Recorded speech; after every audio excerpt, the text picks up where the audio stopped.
Have you ever been sitting at a red light and wondered, does this signal even know I'm here? Or you're driving on a freeway and all of a sudden your navigation app says congestion ahead. Long before you see the brake lights, how does it know? How does the road know anything?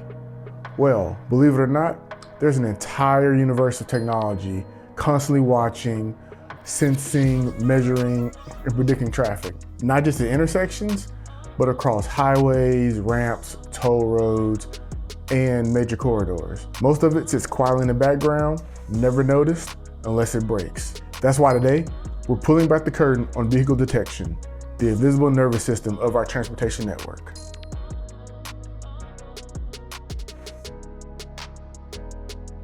Hi, I'm Marquis. Welcome back to Tech That Moves Us.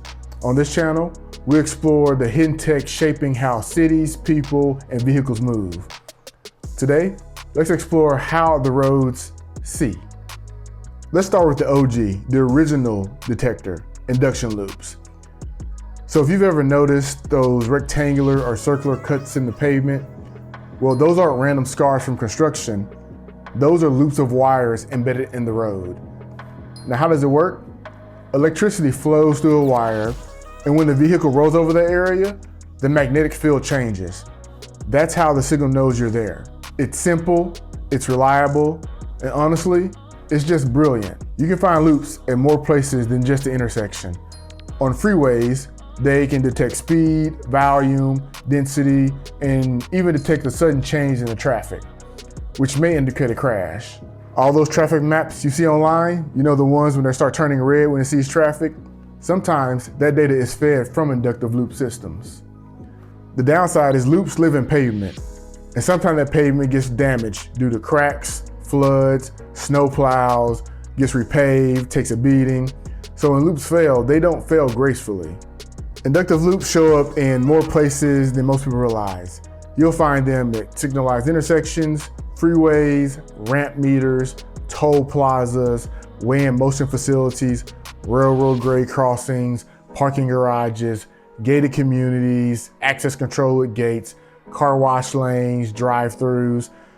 They're basically the universal legacy detector of the transportation world. Now let's jump to something that most people see, the cameras on the poles. Now these aren't surveillance cameras watching for violations. They're actually analyzing motion and patterns. Imagine drawing an invisible box on a video screen. When a vehicle moves into the box, detection happens. Video detection is great at understanding complex scenes, left turns, queue buildups, bicycle lanes, crosswalks. And on highways, videos are used for spotting stopped vehicles, debris, wrong way drivers, and confirming incidents that operators have not yet seen. The magic is in the software. It's not about seeing an image, it's about interpreting the changes in pixels and shapes in real time. Now the challenge, weather. Fog, bright sun, stormy, it turns to a great guessing game. But video detection is one of the most versatile tools, especially when pavement isn't expansive. You can find videos at intersections, freeways, tunnels, transit priority lanes, pedestrian crossings, parking facilities, managed lanes, express lanes, wrong way driver applications, and sometimes arterial performance monitoring. If something needs to be seen without breaking pavement, video is often the solution. Now let's talk about the I can see anything detector. This is where radar comes in, and it works completely different. It sends out radio waves and listens for the reflections. From that, it calculates how fast something is moving, how far away it is, and what direction it's traveling. Radar is a favorite for both intersections and freeways because it laughs at bad weather. Rain, fog, glare, nighttime, none of that matters. Radars just keep detecting. Signals use radar to extend green times for fast approaching vehicles, protect drivers from dilemma zones, keep phases responsive.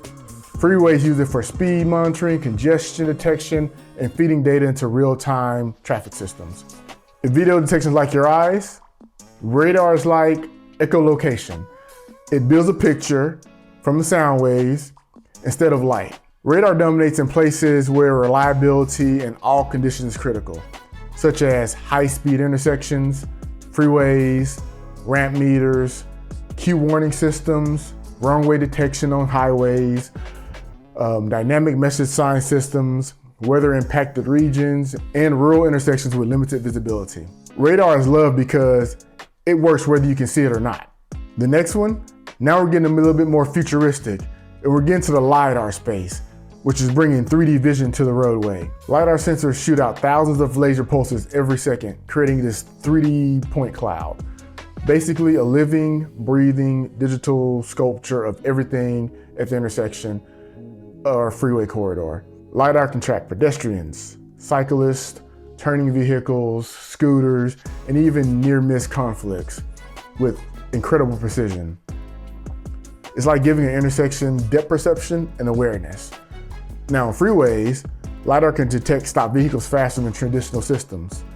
They can map traffic patterns, identify debris, and support advanced automated vehicle applications. It's extremely powerful and admittedly a little bit more expensive, but cities are testing it and discovering that it has benefits that older systems simply can't match. So where are these LiDAR systems being installed or currently being tested? Well, signalized intersections are one, downtown urban corridors, Vision Zero corridors, freeways, transit hubs, autonomous vehicle test beds, multimodal intersections, and even at railroad crossings. Cities use LiDAR when they need high accuracy and full situational awareness, and not just vehicle presence. As we roll into the next technology, or detection, this one looks at heat and not light. It's thermal detection.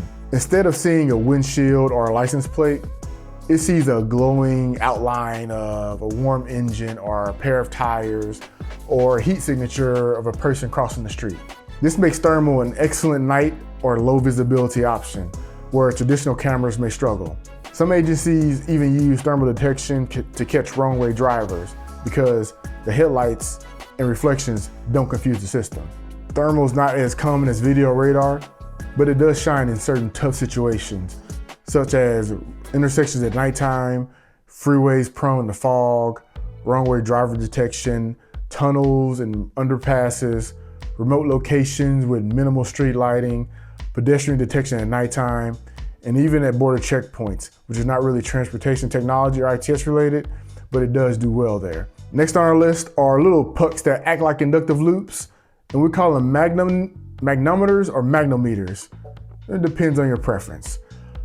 They're small, they're wireless, and they're installed in small cores drilled into the pavement. They detect the same thing as inductive loops, which is those tiny changes in Earth's magnetic field to detect a vehicle. They're inexpensive, easy to install, and they last for years on internal batteries. Cities use them for intersection detection.